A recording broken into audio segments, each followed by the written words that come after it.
Anyway, we will move on. Issue 2, silence of the Biden. Speaking in Pennsylvania, Joe Biden this week addressed the civil unrest grappling the nation. President Trump, Mr. Biden says, is failing to lead. But when it comes to the media, which is largely supportive of Mr. Biden, there's no question that the Democratic nominee is failing to take many questions, as was the case following Biden's Pennsylvania speech this week. While the former vice president has conducted some local news interviews, his recent schedule has included no major network interviews. The McLaughlin Group notes that Mr. Biden is most welcome to join our fourth chair anytime, as is President Trump. And an update from Mr. Biden. If I was asked to shut everything down, I took that as a generic question, am I going to follow the science? I am going to insist, and I insist now without any authority, that every responsible person in this country, when they're out in public or not with a cohort that they have lived with because they know they haven't spread it to your husband, wife, etc., that they wear a mask. So, Eleanor, Joe Biden taking a few questions there, none of the big Sunday shows yet. And how would you say that the Biden campaign can square his comments there in terms of wearing a mask in public with the gradual reopening we have seen in some places, restaurants, for example, allowing patrons from different families to attend? He took questions from the traveling press corps, which he'll probably do more of. When you're in an election where it's going to be a referendum on the incumbent, and the incumbent is out there every day saying the most ridiculous things, you just let the focus stay on the incumbent. So there's not much of an incentive for Biden to be drawing attention to himself. He did deliver 2 very good speeches this week. One, as I mentioned earlier, returned the tables on the president in terms of who's really condemning violence. And then second, speaking to an issue that's at the heart of many families, which is going back to school and the need for a general plan.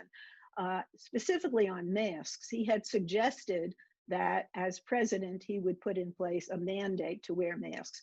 That's unconstitutional. And so he made that point. He said, I'm a constitutionalist, but he would urge mask wearing. And I think you can't talk to any public health expert who will say that Trump did the right thing by being so defiant about not wearing a mask, by tweeting liberate to people who were protesting with their guns and not wearing masks. So leading by example is very important. And in this period where the president has basically walked away from trying to combat the coronavirus, I think Biden is stepping into the void here, and I think it's a smart play on his part. Pat, is Joe Biden taking a gamble here that with the move towards winter, COVID might spike again? Because it seems that the COVID attention in the country has sort of dissipated in favor of concern about criminality. Do you think there's a risk here for Joe Biden? I think what Biden is doing is he's cleaning up the messes he's made earlier, whether it's on fracking or whether it's on wearing a mask, or whether it's on violence, does he tolerate it? Every case here, Biden is coming out, he's very defensive, he's trying to answer charges against him. And again, you might disagree with Donald Trump, but he looks authoritative as a leader, as someone who's decisive, who knows his views, who knows where he's going. And I think this is an intangible quality that Joe Biden, simply, who is a nice guy, apparently, very nice guy, does not project strong leadership. Kerry, do you think there's a challenge to Eleanor's point to President Trump, in the sense that in the beginning we did see these tweets that the COVID crisis is exaggerated, that it is perhaps something that Democrats are playing up too much? And in reality, we have seen the body count rise, and perhaps Joe Biden now looks like the more serious person to lead us through the final stages of it. Certainly. I mean, those were comments that were being made by Trump in the very beginning, but he was working off of information that was being given to him, not just from the media, but also from a number of governmental sources, also from international sources. And not only was he reacting to it, but the media themselves were reacting it, saying that it wasn't a big deal. You also had Nancy Pelosi, who was in Chinatown, saying it's not a big deal. De Blasio was doing the same thing. So everybody was reacting to the information that was being given to them. But as far as Joe Biden was concerned with the mask. Remember, it wasn't so much that he said there has to be this mask mandate. It was what he said after it. When he said it's not about your rights, it's about your responsibilities as an American citizen. That's what really sort of stuck in everybody's craw.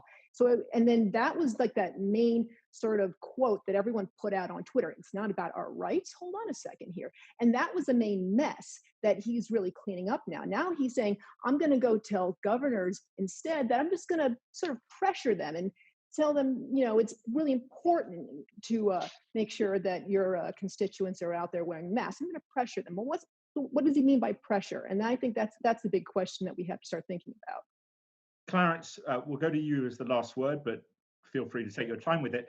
But just I'd like you to pick on, though, Clarence, this idea of Joe Biden. Do you think we will see him doing more, you know, Chris Wallace sit down, you know, hard hitting interviews in the vein that President Trump, to a degree, has done? Well, first of all, is it about rights or is it about responsibility? It's about both. And in fact, as these debates get truncated, especially in this election year, when everybody's looking for whose side are you on, you got to be all for rights or all for responsibility. Why can't you be for both? That's what we're talking about. This is very much like a Second Amendment debate over the vigilantes. You know, the Second Amendment does say you can have you have a right to a regulated militia. Not just a bunch of vigilantes on the street, a regulated militia. Let's have some regulation. Same thing with the masks. The mask for the issue of public safety. You want to go out in public, you've got a public safety responsibility under the law. But, you know, again, reporters want to get a yes or no quick answer on these kind of things, and we oversimplify it. But the fact is, I think Joe Biden scored a lot of points by simply being reasonable. After 4 years of what a lot of people perceive as craziness out of the White House, seeing somebody try to make some sense right now gets respect. And we still got a ways to go here with these issues as we look to see who do you turn to as an authoritative voice. I think Joe Biden is quietly authoritative. He's not yelling a lot of gibberish. He is making sense. And President Trump can no longer cover for the fact that he's not familiar with the issues, and he needs to be. Okay. I agree with everything. I agree with everything Clarence just said. And the notion that you are equating strength with Donald Trump, who is out there totally unhinged in many of his comments. He's talking about a plane load of anarchists dressed in black heading to make big trouble. Where did he pick that up? He picks things up from the internet and he spreads them around. Look, and you call that Biden strength? has done extremely I well don't. by hiding in his basement. If I were Right. He's advising not hiding Biden, anymore, Pat. I would tell He's not hiding Biden, now. stay in All the right, well, basement. It's where you belong. which- I have one in more the sentence. basement. All right, Avoid go- these interviews. Guys, we're going to charge If Trump onwards. were leading in the polls, he'd been hiding in the White House. All right.